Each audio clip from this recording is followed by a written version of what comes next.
बिस्मिल्लाहिर्रहमानिर्रहीम। आज हम करेंगे एक्सरसाइज 2.3 का सवाल नंबर 5।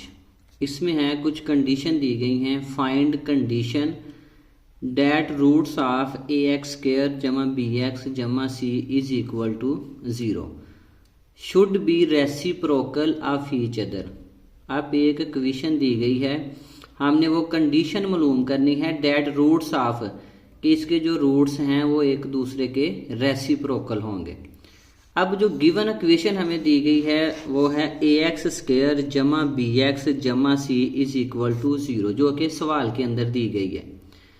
अब यहाँ से हमने ए बी और सी की वैल्यू, क्योंकि इसके अंदर ए की वैल्यू भी ए है, बी की वैल्यू भी बी है और सी की वैल्यू भी सी है। जब हम जमा निकालते हैं, इसका सम निकालते हैं दोनों रूट्स का, तो वो क्या आता है a प्लस बी, और ये किसके बराबर होता है माइनस बी ओवर ए। अब माइनस ये अगर b की जगह b की वैल्यू पुट करें तो वो भी b आ रही है, और a की वैल्यू किसके बराबर है a के बराबर है, तो ये आ गया माइनस बी ओवर ए। इसी तरह जब प्रोडक्ट की वैल्यू मालूम करेंगे p is equal to c over a, तो इस इक्वेशन में c की वैल्यू भी c के बराबर है, ए की वैल्यू भी ए के बराबर है, तो प्रोडक्ट की वैल्यू आ गई सी ओवर ए। अब रेसिप्रोकल क्या होता है, ज़रबी मकूस इसका क्या होता है कि अगर रूट्स हमारे पास ए है तो उसका रेसिप्रोकल क्या होगा 1 ओवर ए होगा, और अगर वो बी होगा तो उसका रेसिप्रोकल क्या होगा 1 ओवर बी होगा। हमने लेट कर लिया, let the roots is a and 1 over a. अगर हम इसका a रूट लेते हैं तो इसका रेसिप्रोकल क्या होगा 1 ओवर a, तो इसकी प्रोडक्ट किसके बराबर होगी p is equal to a multiply 1 over a। ये a से कैंसिल हो जाएगा, p किसके बराबर आ जाएगा 1 के इक्वल। और सवाल में हमने ऊपर वैल्यू p की निकाली है, p is equal to c over a, तो p की जगह हम पुट करेंगे p की value c over a is equal to 1। तो जब इनको क्रॉस मल्टीप्लाई करेंगे c 1 से मल्टीप्लाई होगा c आ जाएगा, a 1 से मल्टीप्लाई होगा तो a की वैल्यू किसके, तो ये a किसके बराबर आ जाएगा c के बराबर होगा, तो इसके रूट्स एक दूसरे के रेसिप्रोकल होंगे। सवाल नंबर 6 है जी, find the value of k। इसके अंदर हमने k की वैल्यू पुट करनी है। अगर हमें उसका एक रूट मालूम हो और वो है 3, और ये उसने हमें इक्वेशन दी है x square minus 2k plus 4 into x plus 7k plus 1 is equal to 0। अब जो रूट्स गिवन है वो क्या है 3 है। हमने क्या करना है, पूरी इक्वेशन के अंदर जहाँ पे भी x है वहाँ पर 3 पुट करते जाना है। अब एक्स स्क्वायर है तो हमने x की जगह 3 लिखा, उसका स्क्वायर ले लिया, बाकी इक्वेशन लिखी, x आ गया उसकी जगह फिर 3 लिखा और अगली इक्वेशन को वैसे ही लिखा।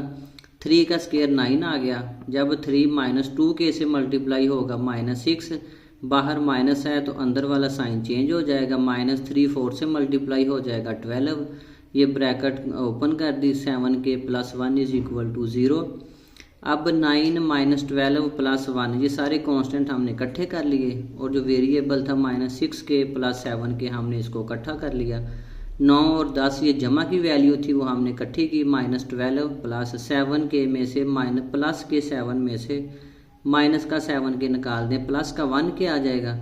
10 माइनस 12 साइन बड़ी वैल्यू का, 12 में से 10 को निकाला 2 आ गया, माइनस का plus k is equal to 0, और ये k इधर आ गया, इसकी वैल्यू हमने फाइंड करनी थी, माइनस 2 इधर आके प्लस का 2 हो गया।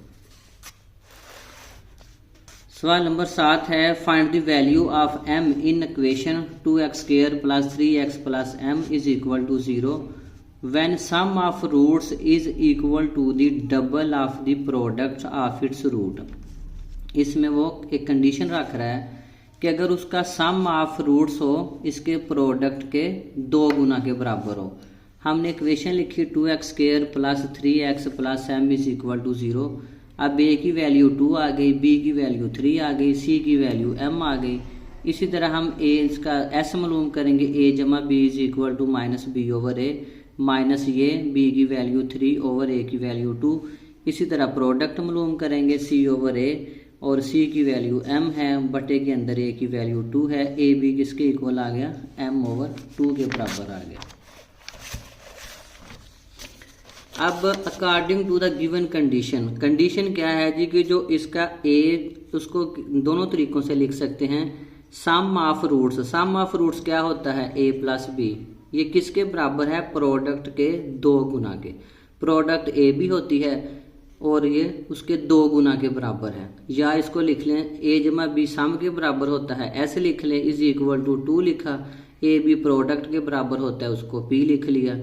अब ए जमा बी की वैल्यू हमने निकाली है -3/2 इज इक्वल टू, ये 2 लिखा, पी की वैल्यू है m/2, यहाँ से 2 से कैंसिल हो गया, m इज इक्वल टू -3/2, ये यहाँ पे ही m की वैल्यू फाइंड हो गई।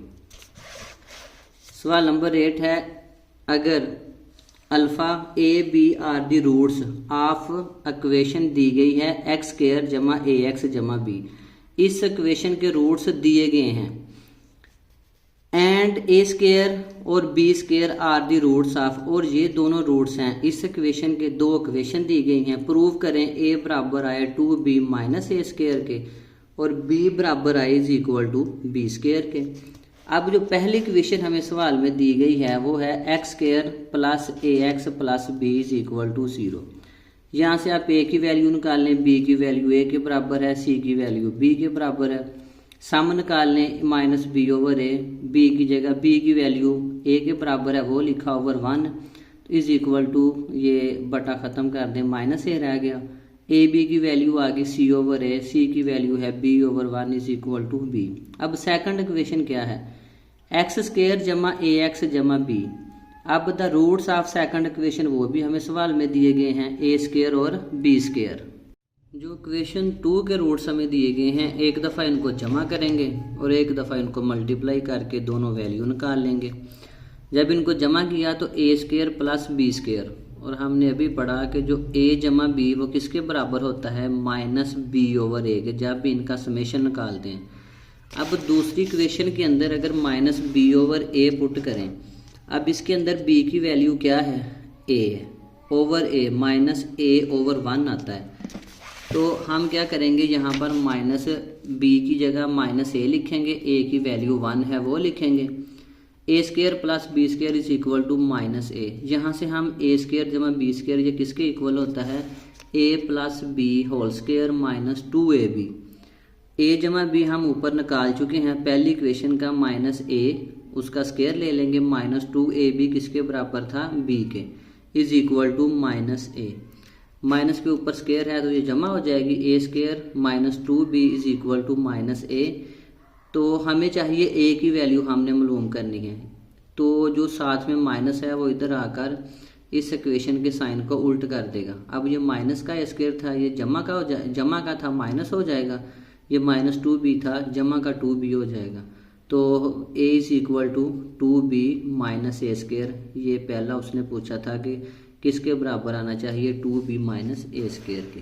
इसी तरह एक दफ़ा इनको मल्टीप्लाई करेंगे, जब इन दोनों को मल्टीप्लाई किया तो प्रोडक्ट का फार्मूला होता है c/a। तो जो सेकंड इक्वेशन है इसके अंदर जो c की वैल्यू है वो देखें b है, b/1। तो हमने इधर क्या लिखा, b/1 लिखा, a² b² is equal to b आ गया। अब ए बी की वैल्यू हमें मालूम है, इसका हम स्क्वायर कर देंगे, ए बी किसके बराबर है, ऊपर हमने निकाली है b के बराबर है, इसका होल स्क्वायर करेंगे तो b² हो जाएगा, और दूसरी तरफ पहले ही b है तो बीटा किसके बराबर आ गया, beta is equal to b²। यही उसने हमसे सवाल पूछा था कि एक मालूम करो a is equal to 2b minus a², और दूसरा पूछा था b is equal to b का स्क्वायर।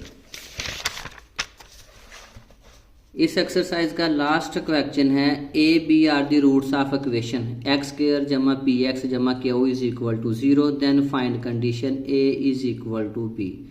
सबसे पहले इसकी इक्वेशन को लिखें, a b और c की वैल्यू फाइंड करें, a की 1 b की p c की q आ गई।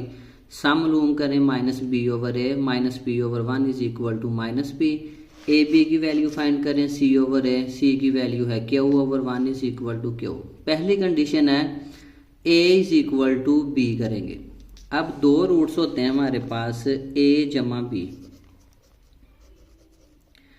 अब उसमें है कि अल्फ़ा इज इक्वल टू, ये बीटा के बराबर है। हमने क्या किया, अल्फ़ा लिखा, alpha is equal to beta के बराबर है, अल्फ़ा लिखा और बीटा अल्फ़ा के बराबर है, अल्फ़ा बीटा के बराबर है।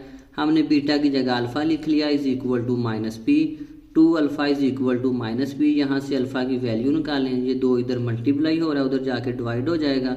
इसी तरह जब प्रोडक्ट निकालेंगे, इधर दोनों को जमा किया है तो उधर दोनों को मल्टीप्लाई करेंगे। Alpha alpha is equal to Q, ये आपस में मल्टीप्लाई होंगे, alpha square is equal to Q, alpha is equal. अब देखें इस इक्वेशन में अल्फ़ा की वैल्यू है -p/2। हमने क्या करना है, ये इक्वेशन 1 रख ली, ये इक्वेशन 2 रख ली। अब हमने अल्फ़ा की वैल्यू को इक्वेशन 2 में पुट कर देना है। अल्फ़ा है -p/2, ऊपर स्क्वायर है तो इसका स्क्वायर डाल कर देंगे, इज इक्वल टू क्यू आ जाएगा। तो इनको क्रॉस -p है, ऊपर पावर इवन है, जमा में बदल जाएगी, p का स्क्वायर p स्क्वायर आ जाएगा ओवर 2 का square 4 is equal to Q. Cross multiply करेंगे, क्यू 4 से मल्टीप्लाई होगा 4 क्यू और p स्क्वायर 1 से मल्टीप्लाई होगा तो p स्क्वायर आ जाएगा। दूसरी कंडीशन में है alpha is equal to 1 over beta. अब ये दूसरी कंडीशन है। अब यहाँ पे देखिए अगर अल्फ़ा है 1 ओवर बीटा के बराबर है तो बीटा किसके बराबर हो जाएगा, beta is equal to 1 over B के बराबर हो जाएगा। इसी तरह हम if one roots is reciprocal of other then their product, तो अल्फ़ा की जगह बीटा आ गया तो बीटा तो ऑलरेडी बीटा है, वो लिखा इज इक्वल टू क्यू, क्योंकि जो प्रोडक्ट है वो क्यू के बराबर है। जो हमने अभी पीछे प्रोडक्ट निकाला A B is equal to, ये क्यू के बराबर है, तो प्रोडक्ट की जगह हमने क्यू लिखा, इसका जो क्यू इज इक्वल टू, अब बी से कैंसिल हो जाएगा, ये 1 रह गया, इज इक्वल टू क्यू। ये हमारे पास क्यू की वैल्यू 1 आ गई।